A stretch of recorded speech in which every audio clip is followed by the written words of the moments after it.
Do you ever feel like you've done everything right? Like, you got the great job, you got in decent shape, you're nice to everyone, but try as you might, you can never get the girl that you want. Well, I was having this exact conversation with a client this week, and it was truly emotional. He was breaking down over the fact that he just tried everything and couldn't seem to be able to meet her, and he was beating himself up. It had gotten so bad. His own family was starting to make jokes about how they were never going to have grandkids. Like, that's so horrible, right? And he was feeling truly beaten up about this. Like, he'd done the development work in terms of like his physical appearance was good. He'd got the lifestyle. He'd done pretty well with being able to walk up and meet women. He'd even got good at communication. But for anyone familiar with me, and I have the honest formula, my sort of complete system for dating mastery, you'll know that there is one section that's unchecked there.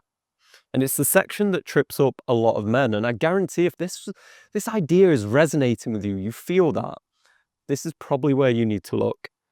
And it's probably the last place you want to. It was certainly that for me. But it's the psychological aspects of your dating life.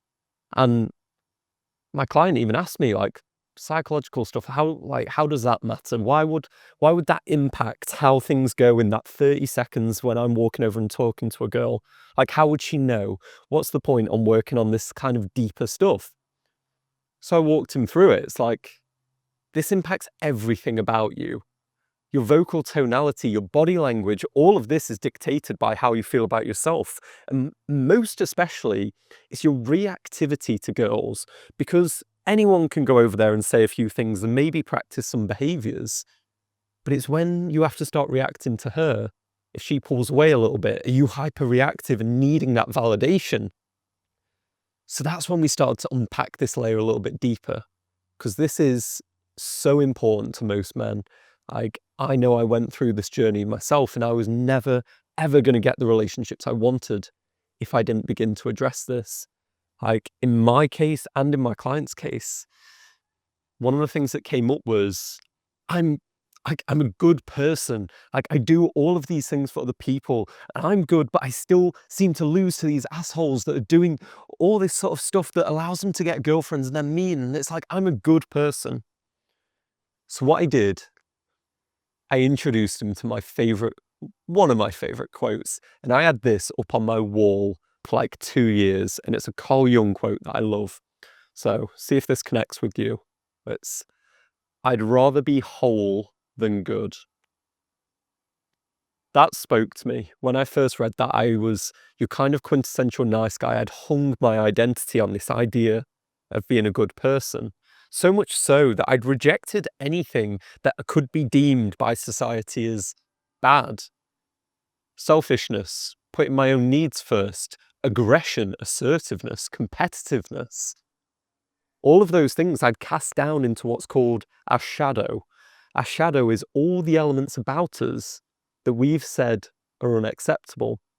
And for men that are typically quite agreeable by nature, that can be quite a lot. And it's a painful but necessary process for most men. I'm telling you, it's the last place you'd want to look, but it's exactly where you need to be if this is you.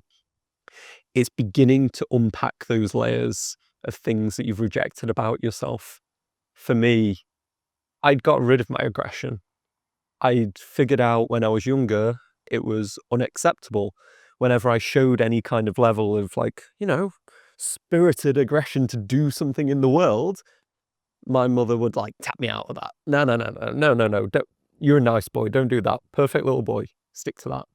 And over repeated repetition, what it had taught me is, that's not how a boy behaves. You need to tap that out of you.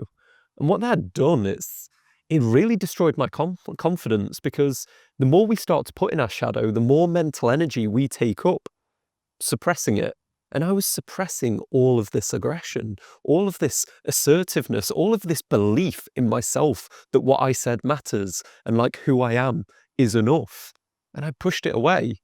So for me, a big part of this journey, because I was messing up with girls, like I'd back down. If they became quite assertive with me about what's right and what's wrong, I'd just concede. I'd believe them because I didn't believe in myself enough. I wasn't assertive enough in what I believed.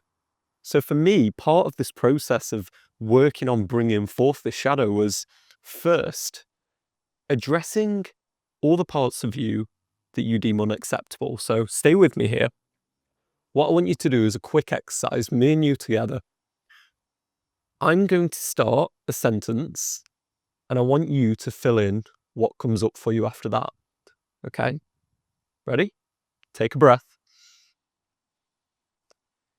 In order to be loved and accepted by others, I need to be. Okay? You got that? So, whatever we decide to put in there, I need to be nice. I need to be kind. And I want you to do this again. We've got one more for you as well. Breath. In order to be loved and accepted, I need to hide this about myself. Interesting, that one. What do you feel like you need to hide to be accepted, to feel loved? Because those parts of you, that's what we need to work on. That's what we need to integrate. And for you, that it could be your femininity. Like for me, I definitely repressed a bunch of that. I got bullied a lot when I was younger, so I, repressed the femininity. They told me, like, they made jokes, called me gay, called me like a girl, all that sort of stuff. So I was afraid to express any of that creative feminine energy. And because of that, I was a weaker person. Girls aren't interested in you if you're this tiny little part. Oh, I'm a good person. This is all I am. I can fit into this nice little box here. What would we rather be than good? Whole.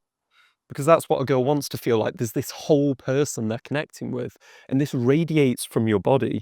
So if you are that guy that feels like he has done everything, start by doing this exercise. Fill in those questions of, what do I feel like I need to hide about myself?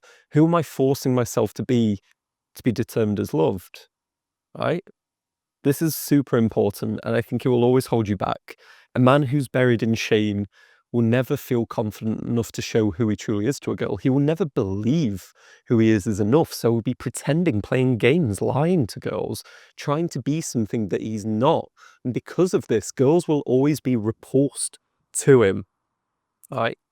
So believe me, if you're struggling, this is the place that you need to be. And if that has connected with you, then I recommend checking out this video as well and understanding exactly why shame is the most deadly emotion and why it will ruin all of your relationships. So do the exercise, check out the video, so I guarantee it will change your life.